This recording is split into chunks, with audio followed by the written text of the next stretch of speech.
Programme de prévention du VIH pour les HSH. Objectif.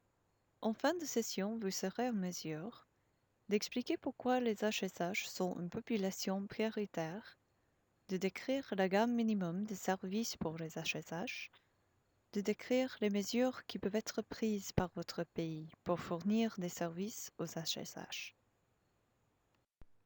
Selon l'OMS, les hommes qui entretiennent des rapports sexuels avec d'autres hommes est une théorie inclusive de santé publique, utilisée pour définir les comportements sexuels des hommes ayant des rapports sexuels avec d'autres hommes, indépendamment de la motivation de s'engager au sexe ou de s'identifier avec une quelconque communauté en particulier.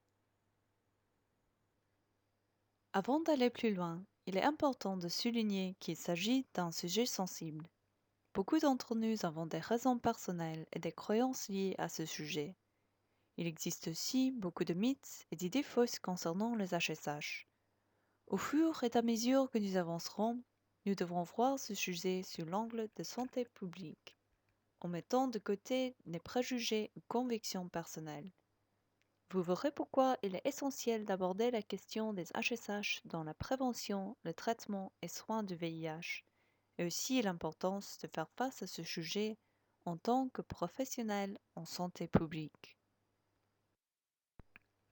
Alors, maintenant que nous sommes libres de discuter de deux sujets en tant que professionnel en santé publique, il vous faudra accepter ces 4 vérités suivantes. Les 4 vérités. 1. Il n'existe pas assez de données, mais de nos jours, toute nouvelle étude confirme que les HSH existent en Afrique. 2. Comme tout le monde, les HSH ont des besoins, comme l'amour, l'appartenance, la famille, l'emploi et la santé. 3. Les programmes de prévention du VIH existants en Afrique ne font pas face aux besoins des HSH. 4. Puisque de nombreux HSH entretiennent également des rapports sexuels avec des femmes, ces derniers sont souvent intégrés dans des réseaux sexuels qui transmettent le VIH aussi rapidement.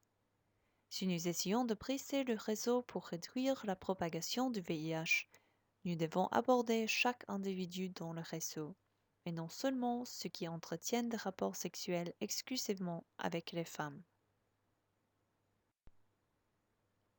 Pourquoi est-ce que les HSH devraient être considérés comme une population prioritaire en Afrique? Au niveau mondial, les HSH sont 19 fois plus susceptibles d'être séropositifs que la population générale.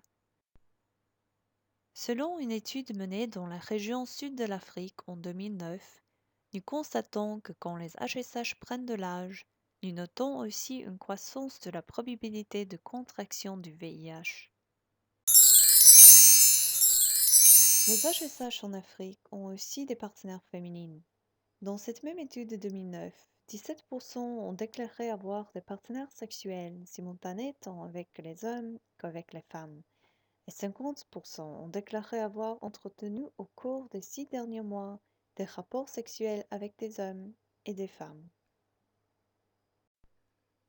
Alors que de nombreux pays africains ne recueillent tout simplement pas de données sur les HSH, il existe des preuves disponibles sur l'épidémie du VIH chez les HSH dans les pays d'Afrique occidentale et centrale. En plus de la stigmatisation et de la discrimination dans les centres de soins de santé, de nombreux HSH ne comprennent tout simplement pas qu'ils sont exposés au VIH.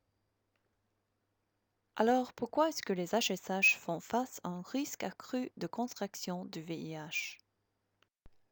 Voyons d'abord les facteurs individuels qui contribuent au risque de contraction du VIH parmi les HSH. Des études menées en Afrique parmi les HSH trouvent quasiment toutes la même chose, que l'infection du VIH chez les HSH est étroitement liée au rapport anneau réceptif non protégé, au nombre élevé de partenaires sexuels, hommes et femmes, et les IST non traités. En outre, les rapports anneaux réceptifs non protégés constituent la forme la plus risquée de l'activité sexuelle en termes d'acquisition du VIH. Au niveau du partenaire ou du réseau, nous constatons que le manque de connaissances au sujet des préservatifs contribue beaucoup au risque de contraction de VIH chez les HSH. En outre, les réseaux sexuels des HSH ont tendance à être plus petits et plus fortement connectés, ce qui signifie qu'une fois que le VIH est introduit dans un réseau, le virus se propage plus rapidement. Dans de nombreux pays, les HSH souffrent de taux élevés de pauvreté et font souvent recours au travail du sexe comme forme de survie économique. Et enfin, la prévalence des IST a tendance à être plus élevée chez les HSH, ce qui peut conduire à un risque accru d'infection du VIH.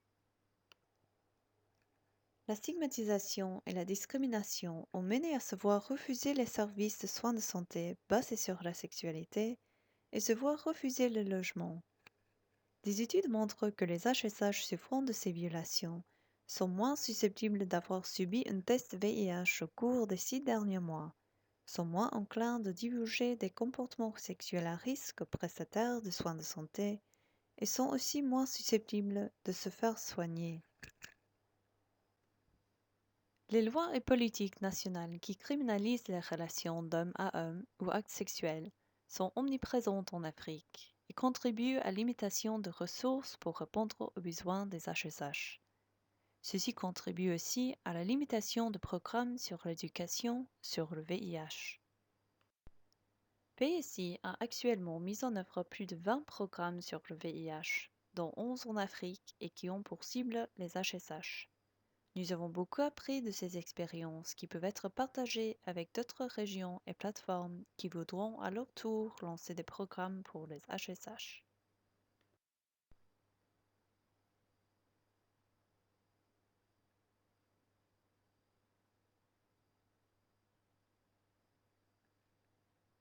Les meilleures pratiques en matière de programmation du VIH pour les HSH dictent la nécessité d'un ensemble complet de produits et services, tout centré autour de la promotion et du plaidoyer d'un environnement favorable à des politiques non discriminatoires.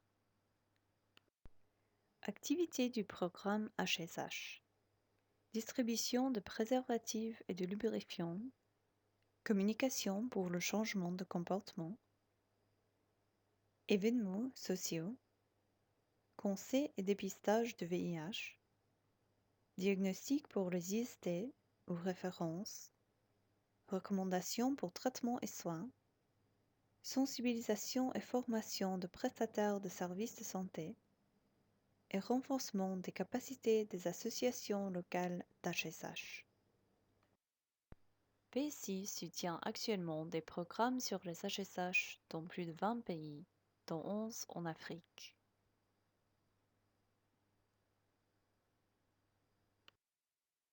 Leçons retenues. Impliquer les communautés et ou associations locales d'HSH.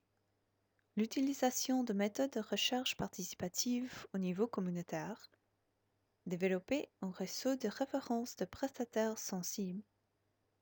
Établir des réseaux réactifs de distribution de préservatifs et de lubrifiants.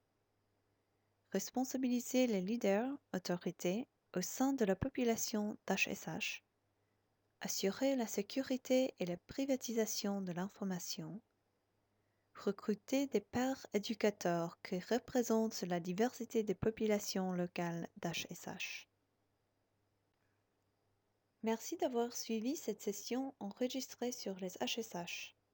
Vous pourrez trouver des liens et ressources supplémentaires sur le programme concernant les HSH.